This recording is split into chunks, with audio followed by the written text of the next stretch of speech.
I want to say trust the justice system, and maybe he does get away with the crimes that he's committed, but you know what? Him, DCEU, and Warner Brothers are not getting away with the crimes that they commit if this movie is trash, and we're gonna break this shit down. YouTube, what's goody? Flash review coming in. Now, is this movie worth it? Is this movie worth supporting or not? That is what we're gonna get into in this movie. Are we sending this nigga Ezra Miller to the Phantom Zone, or is it good for DC? Are we gonna support and forget his crimes as long as he answers for them? We're gonna figure this shit out. I know Ezra Miller has been running around, pun intended, Hawaii and all across the country committing all kind of crimes. I want to say trust the justice system, and maybe he does get away with the crimes that he's committed, but you know what?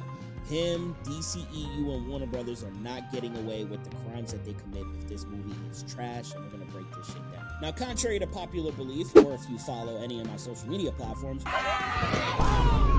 you know the disdain and the criticism that I have for DC and their movies.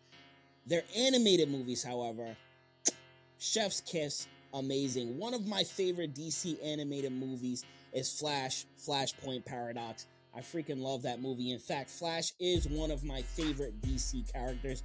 I ran track, so naturally, the Flash, the Speedster, is going to be one of my favorite characters. He was also one of my favorite characters in the Justice League cartoon, as well as Young Justice.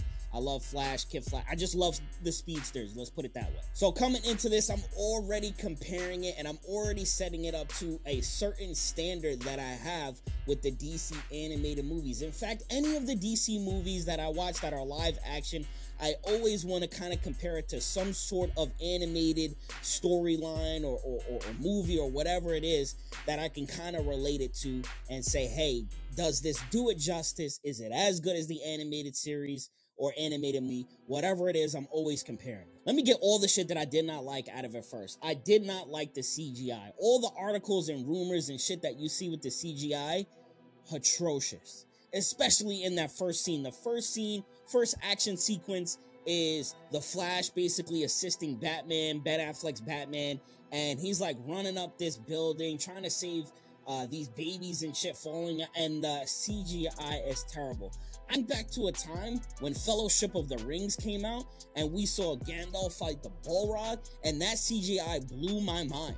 And that movie came out, what, like 15, 20 years ago almost? Like, insane. Compared to now, we have CGI in 2023, and I'm not letting the director go talking about, oh, I wanted the CGI to look bad on purpose. Cap. Lies. I don't want to believe it. Just say that you didn't have budget for it. Just say you had all of these specific areas that you needed to put. Just say the budget was spread thin. But don't try to come on here and fool us talking about, oh, I wanted the CGI to look like this. There is no way a director or producer wants their CGI to look this bad. The next criticism that I have is the way that Ezra Miller runs as the Flash.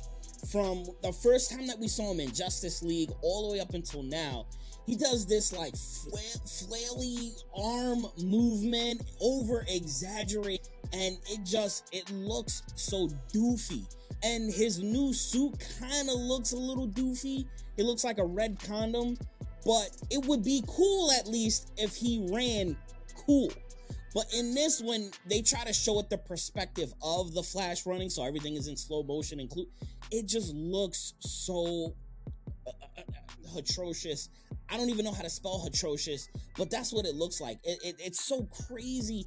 I do not like it. There are scenes though where he is speeding around and it's from the outside perspective when it's just going super fast. All of that is fire. I remember seeing Flash when on the Justice League when he was on the roof with Batman and everybody disappears, and I think it was Commissioner Gordon's like, what the fuck? And he was like, oh, I'm supposed to do that, and then he just like leaves. Like, that shit is cool.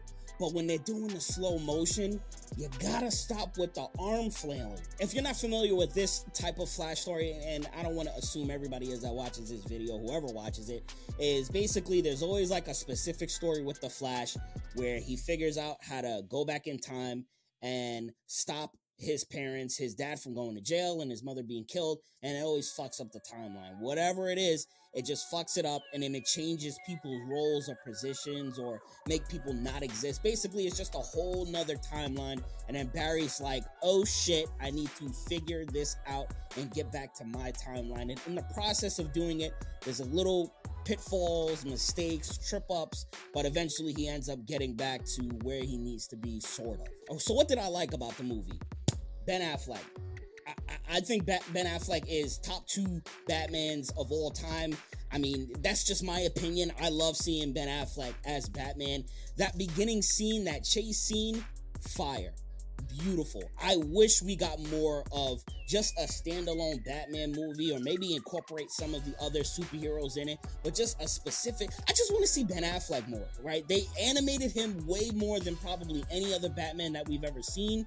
And they do it justice. I love that he has the old school grappling hooks and just old school tech with new school tech, if that makes sense. But all in all, that first scene where we see Barry Allen helping Batman, it was good, just outside of that CGI situation that we had with the Flash. Next thing that I like in the movie, Barry Allen going back in time, and now he's meeting another Barry Allen because he tried to fuck with the timeline again. And I love the interaction between those two characters. Our Barry Allen, the present day Barry Allen that we've seen throughout Justice League and all these other movies, he's kind of been really annoying. But it's cool seeing that Barry Allen meet a different version of himself that's just as, if not more, annoying, and then him realizing, oh shit, this is what everybody else sees as me, I need to fucking tone it down. And now he's the voice of he's the voice of reason. He's the logical one now. He's the one that's kind of like calling all the plays, and he has this other Barry Allen who's younger than him, but he's almost acting very childish. I can't even fucking talk today. Acting childish, and is fucking annoying. And he has to deal with that. I love seeing that aspect and that dynamic. Let's get to the good shit, baby. Michael Keaton as Batman. We have not seen Michael Keaton since Batman Returns back in the freaking 90s. Michael Keaton, Batman 1, Batman Returns, 2 of my favorite Batman movies as a kid. I had the VHSs, I've watched them, and this is probably similar stories to everybody that is excited to see Michael Keaton. In fact, one of the biggest reasons on me even paying to see this movie was just to see Michael Keaton again, one last time.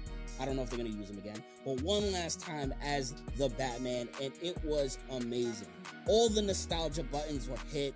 It was freaking beautiful. And he was getting busy too. We know we've seen that version of Batman where he was more of like a tank. So like he would stand still, but he would still like fuck everybody up. Whereas in this one, he's actually getting busy. Obviously they're using like stunt doubles and shit like that. But he almost seemed like karate, like ninja type of fighting and throwing his batarang and just like doing backflips and all that shit. He was using a lot more cape action. Like again, this was like perfect for that inner 90s child that is in us. Now let's get the Kara, let's get the Supergirl. Honestly, wasn't bad at all. Wasn't bad at all. I was impressed. I love the moodiness that they decided to go with this character, and it matches Henry Cavill's Superman. It would be freaking amazing to see these two. Obviously, this is a different timeline, and we're not getting Henry Cavill again as Superman anyway, but she was actually very, very good. Loved her suit. Her suit matched Superman's suit, Henry Cavill's suit as well. She was getting busy. She was getting busy. When she was fighting the henchmen, she was fighting Zod, all of that shit, fucking loved it. Loved her personality, loved the actress. She definitely came prepared. I remember seeing that Zoom video where the director was like, hey, you know, you got the role, and she was fucking hyped. Well, round of applause, because she fucking delivered. Now, if I were to sum up my thoughts on this whole entire movie, give me that first part with Ben Affleck's Batman. Subtract that nasty CGI scene with the Flash. Cut out everything in the middle and give me from where that bum-ass new Justice League with Flash, Dollar Menu Flash, Supergirl, and freaking Michael Keaton fight Zod and his army. And the little end scene, because the end scene was cool, but I won't spoil anything for you guys. I want you guys to go see it on your own time. Give me that. and I'm straight. I'm lit. That's probably like a 35-minute movie right there, and I would be cool with it. Everything in the middle, in between, it was like there was a lot of scenes that I could deal without with. There was a lot of things like, why'd you even put this in here? Like, you're just wasting mad time. All in all, yeah, if you just give me that beginning part with Ben Affleck, the ending fight scene, and then the ending after that, I'm cool with it. And so now, where does this movie stand? This movie's probably going to be good to watch on the streaming platform for free on a Thursday night, HBO Max or Max, whatever they call it now. You're watching it with your girlfriend. She's scrolling through her phone, not paying attention, probably looking at some TikTok videos. And then you get to the end of the movie, and you're like, damn, glad I didn't pay for this. But it was okay. And that is what this movie is. It is okay. It's not anything revolutionary. It's cool. I know there's people that saying, oh, this movie is great, and then there's people that saying, oh, this shit is trash, fuck Ezra Miller. It's cool. It's okay. There's nothing extravagant about it. The trailer looked amazing. I love seeing Michael Keaton, but all in all, it doesn't look like this standard of movie is going to be in the forefront for the next DC lineup that they have going on. And that is it. If you guys like this review, make sure you sub the channel, comment, like, do all that shit that you're supposed to do on YouTube. And I'll catch you guys later. Deuces.